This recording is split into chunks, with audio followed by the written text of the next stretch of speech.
فرماتے ہیں میں اپنی اماں سے مشورہ کرنے آیا، میں نے کہا اماں میرے کچھ ساتھی پیچھے چلے گئے، کچھ شہید ہو گئے، میں جہاد میں اکیلا رہ گیا ہوں، حکم کیا ہے؟ تو اماں کہنے لگی عبداللہ پہلے یہ بتا تو حق پہ ہے کہ نہیں؟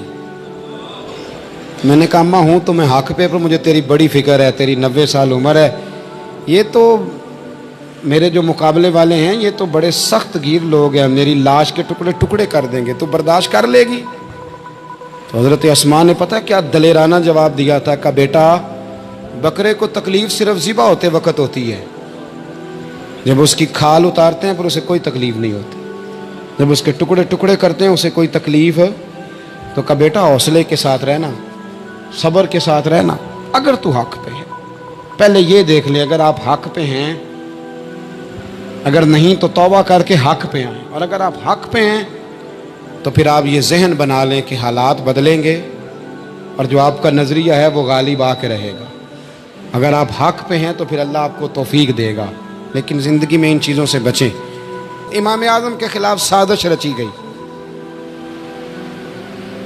امام صاحب رحمۃ اللہ تعالیٰ علیہ کے پاس ایک بی بی دوڑی، حضور مسئلہ پوچھنا، آپ عورتوں سے ملا نہیں کرتے تھے، میں نے سوال کرنا ہے جی، جلدی جلدی سے اندر آ گئی، عورت جیسے ہی اندر داخل ہوئی باہر شور ہو گیا، امام صاحب کے پاس عورت ہے، اس نے بھی شور کر دیا کہ معاذ اللہ ثم معاذ اللہ، 10 درازی کیا امام اعظم نے۔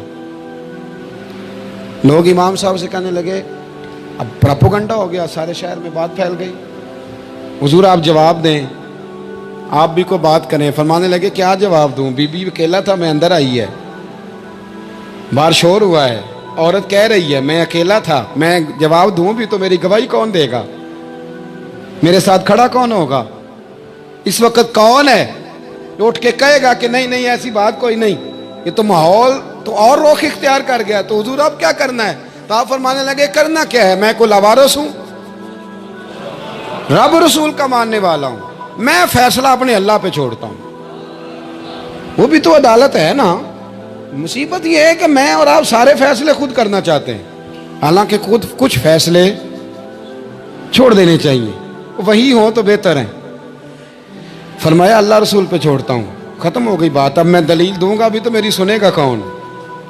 اس طرح کے ماحول میں کئی دفعہ آپ دلیل دیتے بھی ہیں تو کوئی سننے کو تیار ہے، وقت فیصلے کرتا ہے، کون سنے گا؟ فرمایا بس ٹھیک ہے، لے گئے پکڑ کے کوتوال کے پاس، تھانے میں بند کر دیا، اب اتنا بڑا امام ہے تھانے میں بند ہے، عورت بھی باہر بٹھا دی گئی، امام صاحب نے اس سے کوئی ڈسکس نہیں کی، جب اندر تشریف لے گئے سپاہی 2-3 کھڑے تھے، امام صاحب او ہو رب کریم کے بندوں کا وہی طریقہ، امام صاحب نے وضو کے لیے پانی مانگا اور پھر امام اعظم نے نفلوں کی نیت باندھی اور 2 رکعتیں پڑھ کے کہنے لگے مالک عزتیں بھی تیرے پاس ہیں، ذلتیں بھی تیرے پاس ہیں، تو جس حال میں ابو حنیفہ کو رکھے گا مجھے شکوہ کوئی نہیں، میں تیری رضا پہ راضی ہوں، جیسے تو چاہے میں راضی ہوں تیری رضا پہ۔ امام صاحب دعا مانگ رہے تھے تو آنسو ہاتھوں پہ گر رہے تھے، نہ کبھی مصلی بھی آباد کریں، نہ کبھی دنیا کو تو دکھڑے بڑے سنا لیے، نہ 2 رکعتیں پڑھ کے روئیں رب کی بارگاہ میں، محبوب کا وسیلہ پیش کریں، نہ اسے بھی تو منائیں نا۔ امام صاحب کے آنسو گرنے لگے، سپاہی بھی پریشان تھے، وہ بی بی نہ خود ہی اٹھی اور امام صاحب کے قریب گئی، کہنے لگی پہلے مجھے دنیا والے کہتے تھے، اب میں سمجھ گئی ہوں آپ تو رب کریم کے نیک بندے، اب نہ روئیں، سویرے جانا ہے نا قاضی کی عدالت میں، تو میں سویرے گواہی دوں گی کہ میں نے جھوٹا الزام لگایا تھا، آپ ناراض نہ ہوں۔ امام صاحب فرمانے لگے اس سے نہیں بات بنے گی، اگر تو نے کچھ کرنا ہے تو جو میں کہتا ہوں وہ کر، امام اعظم تھے نا، جو میں کہتا ہوں وہ کر۔ اس نے کہا جی وہ کیا؟ آپ فرمانے لگے اب تیری گواہی سے بھی بات اور ہو جائے گی، اس کو کہہ لیا ہے، اس کو منا لیا ہے، اس کی منت کر لی ہے، اس کو رشوت دے لی ہے، حالات کا تقاضا اب اور ہے، اب اس کا جواب بھی کچھ اور ہی ہے۔ با پردہ عورت تھی برقعے میں لپٹی ہوئی، اس کو گھر بھیج دیا، وہ کوتوال سے کہنے لگی میں بیمار ہوں، مجھے چھٹی دے دو، سویرے آ جاؤں گی، مدعی مقدمہ تو میں ہوں، اب مدعی کو تھوڑی کوئی باندھ کے رکھے گا۔ خاتون گھر چلی گئی، صبح قاضی کی عدالت میں مقدمہ لگا، امام صاحب رحمۃ اللہ علیہ کٹہرے میں کھڑے ہیں، یار بڑا مشکل ہوتا ہے معزز آدمی کا کٹہرے میں کھڑا ہونا، لیکن مخلوق تو فنکار ہے، اس درجہ کے پل بھر میں یہ سنگے در کعبہ سے بھی اسنام تراشے، تم کون ہو کیا چیز ہے داغے کبابی، لوگوں نے تو مریم پہ بھی الزام تراشے۔ یہ نہیں نا باز آتے لوگ، پھر مرضی ہے نا ہونا، کٹہرے میں کھڑا ہونا پڑ ہی جاتا ہے۔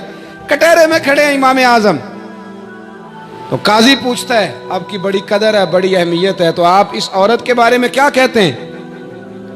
تو امام صاحب فرمانے لگے یہ جو کہہ رہی ہے اس سے پوچھ لیں۔ تو خود خاتون کہنے لگی میرا امام صاحب سے تعلق ہے۔ آپ فرمانے لگے ٹھیک کہتی ہے۔ ساری بھری عدالت سب لوگ حیران، حضرت تعلق ہے؟ فرمایا ہاں۔ کس طرح؟ فرمانے لگے میری بیوی ہے، زوجہ میری اہلیہ ہے۔ کہا جناب کس طرح؟ فرمایا محلے کی بیویاں بلا لو، اس کے ابا کو بلا لو، چہرہ دکھا لو۔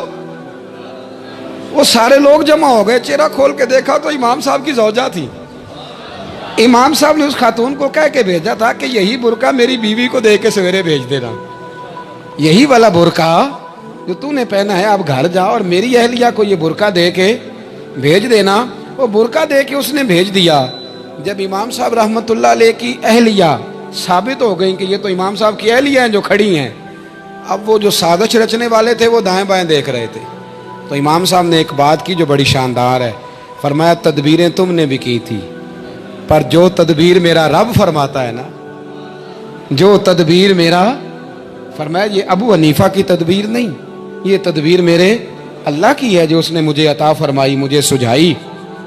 اب قاضی صاحب نے حکم دیا کہ جتنے لوگوں نے الزام لگایا ہے وہ سارے معافی مانگیں، وہ آئیں جس نے بات کی۔ بھائی وقت کو دیکھیں، فیصلے اللہ کے حوالے کریں۔ ہم لوگوں نے جھگڑے کر کر کے، دلائل دے دے کے، بحث کر کر کے معاملات کو اتنا الجھا لیا ہے۔ آپ یقین کریں ایک ایک خاندان کی 15 میٹنگیں اور پنچایتیں ہو جاتی ہیں، پر رزلٹ صفر ہے۔ وہ جی وہ فلاں چودھری صاحب اس کے ساتھ مل گئے تھے، فلاں آدمی ادھر چلا گیا تھا۔ آپ تھوڑا وقت دیں، صبر کریں، استقامت کا مظاہرہ کریں۔ آپ دیکھیں حالات کس کروٹ بیٹھتے ہیں۔ کئی دفعہ صلح کی پیشکش کی جناب ابو سفیان کو، لیکن وہ مانتے نہیں تھے۔